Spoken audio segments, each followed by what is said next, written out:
tadi ada pertanyaan juga dari teman-teman wartawan, Pak.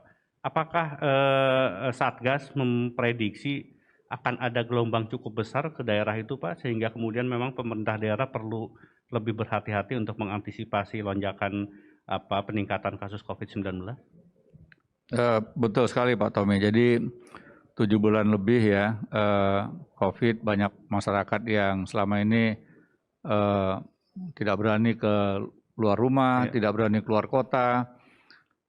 Mungkin periode yang sekarang ini keinginan masyarakat untuk berlibur, terutama ke daerah-daerah wisata, mungkin menjadi salah satu hal yang akan lebih tinggi ya. Kemudian tentunya nanti kita ikuti perkembangan setiap hari menjelang tanggal 28. Tetapi prediksi kita angka atau keinginan masyarakat untuk keluar kota sangat tinggi, terutama di sekitar Jawa Barat ya, Bandung, kemudian juga di kawasan Puncak dan wilayah di sekitar Banten ya.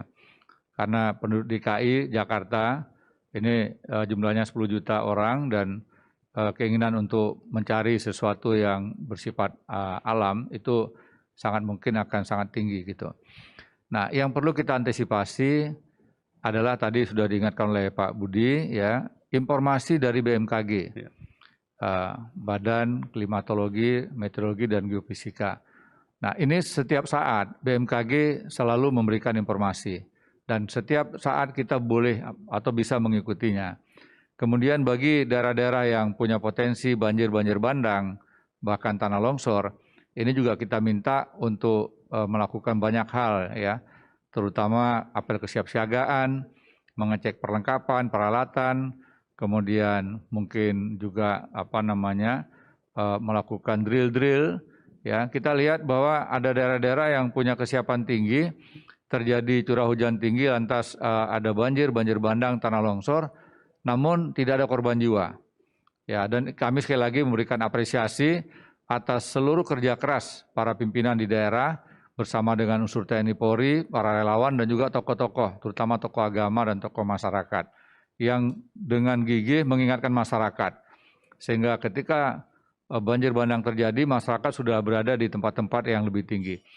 Nah, kerjasama ini kita harapkan semakin tetap berlanjut terus, karena bagaimanapun Pak Tommy, kita negara dengan risiko ancaman tertinggi di dunia. Ya, Ibu Menteri Keuangan mengatakan World Bank memasukkan Indonesia menjadi salah satu dari 35 negara dengan ancaman bencana tertinggi di dunia. Dan tahun 2022 Indonesia akan terpilih sebagai tuan rumah untuk acara PBB yang berhubungan dengan pengurangan risiko bencana, Global Platform for Disaster Risk Reduction. Nah, ini tentunya juga harus kita tunjukkan bahwa walaupun negara kita, wilayah nasional kita punya begitu banyak potensi bencana, tetapi masyarakatnya tangguh. Bangsa kita adalah bangsa yang tangguh dalam menghadapi berbagai macam bencana. Mulai dari bencana geologi, vulkanologi, kita punya 500 gunung api, 127 aktif, kita punya 295 patahan. Di Jakarta saja Pak Tommy, ini dikelilingi oleh patahan. Mulai dari patahan Lembang, kemudian patahan Garut Selatan, kemudian Baribis dan Cimandiri. Dan juga Jakarta ternyata pernah dilanda gempa pada ratusan tahun yang lalu, tepatnya pada tanggal 5 Januari 1699, kemudian pada tanggal 22 Januari 1780, dan tanggal 10 Oktober 1834. 3 kali peristiwa gempa yang melanda Jakarta yang waktu itu masih Batavia. Data ini kami peroleh ketika kunjungan ke Belanda di Leiden University dan juga di Arsip Nasional Belanda. Artinya begitu banyak potensi yang terjadi gempa. Kemudian juga setiap tahun ada musim kemarau, El Nino, dan sekarang La Nina. Ketika kemarau, kebakaran hutan dan lahan, ketika curah hujan tinggi, banjir bandang, tanah longsor, abrasi pantai, artinya gelombang tinggi. Kemudian juga ada sejumlah daerah yang mengalami land subsidence, ya, terjadi penurunan permukaan tanah akibat pengambilan air tanah yang banyak. Jadi ini adalah tantangan-tantangan kita semua dan kita harus bisa menunjukkan kepada dunia bahwa walaupun bangsa kita termasuk daerah yang punya potensi risiko bencana yang tinggi, tapi bangsa kita tangguh.